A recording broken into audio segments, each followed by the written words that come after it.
Hoxe falaremos da resolución definitiva para as competicións de fútbol non profesionais. Somos Daniel Cabo E Vieito Baliño. e isto é... Non vale furar!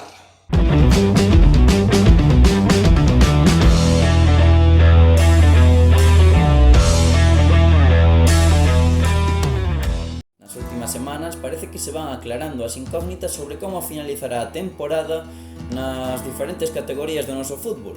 Efectivamente, Cabo, pero temos que dicir que prácticamente nada é seguro e as ideas que a Federación Galega conta aplicar dependen única e exclusivamente da evolución que teña a pandemia. Exacto, señor Baliño, esperamos que todo vaya polo bo camiño e non haxa que dar marcha atrás a esta situación. Recorden, a medida principal a ter en conta é que haberá promocións exprés de ascenso, pero, en ningún caso, descensos. Con respecto á terceira división, dase por concluída a tempada e agora disputaránse os playoffs dos que levamos falando nos últimos vídeos. Ademais, non haberá ningún descenso. E xa temos data para estes playoffs express de terceira división, non é así, Vieito? Pois sí, esta semana a Real Federación Española de Fútbol anunciaba que as semifinais se xogarían o 18 e o 19 de xullo. A finalísima entre os dous gañadores destas semifinais terá lugar o 25 do mesmo mes. Como xa comentamos e xa todos saberedes, os 4 primeiros clasificados de cada un dos 18 grupos da terceira división española disputarán este playoff express para loitar por un posto na segunda división B. É dicir, no caso de Galicia, entre Compostela, Ourense Clube de Fútbol, Arousa e Barco sairá un novo equipo de segunda B para a vindeira campaña. Pero tamén hai unha posibilidade de que haxa 2 ascensos galegos á segunda división B. Efectivamente, a Federación Española tamén pretende outorgar 2 prazas adicionais para os 2 mellores campións entre todos os grupos da terceira división que non foran quen de acadar o ascenso no playoff. Isto supón que o Compostela, aínda sen gañar o playoff, podería ascender de forma directa por ser un dos mellores campións da categoría. Vieito, contanos, se a evolución da pandemia non o permite, ten a Real Federación Galega de Fútbol algunha alternativa para definir os ascensos? Efectivi Wonder, Cabo! En caso de que non se pudiera xogar este playoff, ascendería directamente a ese de Compostela por ser o campión do grupo de terceira galega. No caso da segunda división B, os 4 equipos galegos non se verán involucrados na fase de ascenso que se disputará entre os 4 primeiros, o Ibiza, o Atlético Baleares, o Atlético de Madrid B e o Peña Deportiva. O Coruxo acabou quinto a tan só 4 puntos do Peña Deportiva, unha mágoa porque os do Vao estaban nunha dinámica realmente positiva.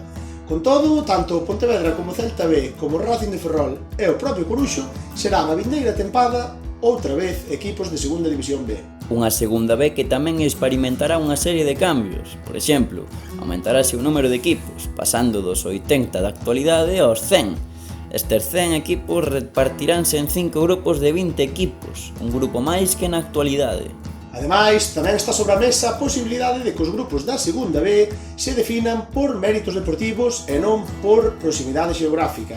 Isto é, os mellores clasificados da segunda B que non ascenderan e máis os descendidos dende segunda división conformarían o grupo 1, mentres que os peor clasificados e os ascendidos dende terceira división conformarían o grupo 5. Isto supoñería a posibilidade de que se perderan os clásicos derbis entre galegos, ademais dun elevado custe en desplazamentos. Eso que hoxe en día os grupos tampouco están feitos moi alá, porque, por exemplo, os galegos, como ben sabedes, teñen que xogar as Baleares. Pero, aínda así, esta nova reestruturación da forma de definir os grupos incrementaría incluso máis o gasto nas viaxes. Ademais, na resolución atopamos unha gran novidade, como é a incorporación dunha nova categoría unha vez rematada a tempada 2020-2021, a segunda división B Pro. Esta sería a terceira categoría do fútbol español e situaríase entre a segunda división e a segunda división B. Está previsto que esta nova división bote a andar a partir da campaña 2021-2022.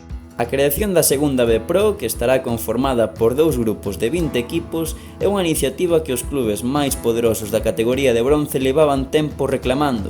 Segundo eles, esta creación dunha terceira categoría con menos equipos é unha medida urxente para a salvación de moitos clubes que, despois desta crise do coronavirus, perderán unha morea de cartos ao ter que xogar a porta pechada. Nalgúns clubes de segunda B, a venda de entradas é unha fonte de ingresos que pode supoñer ata o 70% do presuposto da temporada. Crear unha categoría máis competitiva e atractiva para as televisións pode chegar a ser un salvavidas para a economía destes equipos. A creación desta segunda B Pro pode ser unha maneira moi interesante de profesionalizar a categoría de bronce, pero tamén está a xerar moitas opinións diferentes entre os clubes. Un tema moi controvertido, Vieito. Xa o repasaremos máis a fondo noutra ocasión. Agora seguimos ca análise desta resolución e pasamos directamente á Liga Iberdrola, onde compite o Deportivo Abanca. A Liga deuse por finalizada e o Barcelona saliu campeón. O Deportivo Abanca acabou a Liga Feminina no cuarto posto da táboa, moito mérito para as rapazas coruñesas, que chegaron para quedarse ao máximo nivel no ano do seu debut. Cabo, que pasou no resto de categorías? Unha de cal e outra de area para as nosas. Decrétanse os ascensos directos e anúlanse os descensos. O Friol seguirá un ano máis en Primeira B, igual que todos os equipos de Primeira Nacional. De feito, nesta categoría temos a situación especialmente dolorosa do Viajes Interrías. As de Sanxenxo eran segundas na táboa empatadas a 42 puntos co Clube Deportivo Monte, pero quedarán un ano máis na categoría, a pesar de ter os mesmos puntos que as cántabras que si ascenden. Unha verdadeira mágoa, Vieito, pero o fútbol sempre dá segundas oportunidades. No caso dos xuvenís, a Liga tamén se dá por finalizada debido á crise do coronavirus, verdade?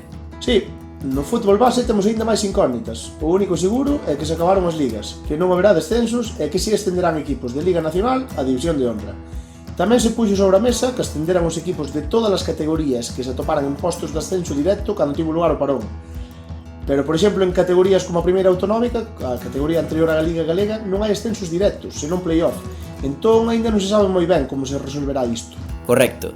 Digamos que hai tres opcións: que non haxa ascensos, que se realice un play-off express ou que ascendan os que estaban líderes cando se interrompeu a competición. Se finalmente se resolve que haxa ascensos, todas as ligas de fútbol base galego aumentarán o número de equipos, excepto as segundas autonómicas, porque non recibirían os descensos das primeiras. A nivel nacional, na División de Honra Xuvenil pasaríamos a ter 20 equipos, a diferenza dos 16 que eran ate este ano. Deste xeito, Racing de Ferrol e Calasanz salvarían a categoría, a pesar de estar en descenso, e Pabellón de Ourense e Choco ascenderían dende a Liga Nacional.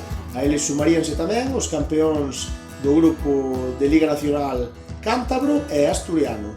Isto a pesar do susto que levaron a semana pasada, cando por erro a Federación Española emitiu un comunicado dicindo que non habería ascensos dende Nacional. Menos mal que non tardaron moito en rectificar esta información. Que me dis das ligas autonómicas senior de Galicia, Vieito? Como se resolveu esta situación? Pois que che vou dicir, Cabo? Exactamente igual, sen descensos e con ascensos directos. Pode ser que en algún grupo de primeira autonómica se xoga algún play-off express, parecido á terceira división, pero todo depende de como evoluciona a pandemia. De momento non é nada seguro. Como dicimos, neste tema aínda hai moitas máis sombras que luces. Todo depende de como evoluciona a situación sanitaria. Dende non vale furar, seguiremos informando na medida do posible. Efectivamente, polo momento, dádenos un like e dadelle ao botonciño, premede nel, para suscribirvos e non perdervos ningún vídeo de Non Vale Furar. Vémonos na próxima. E seguiremos falando do fútbol que máis nos gusta.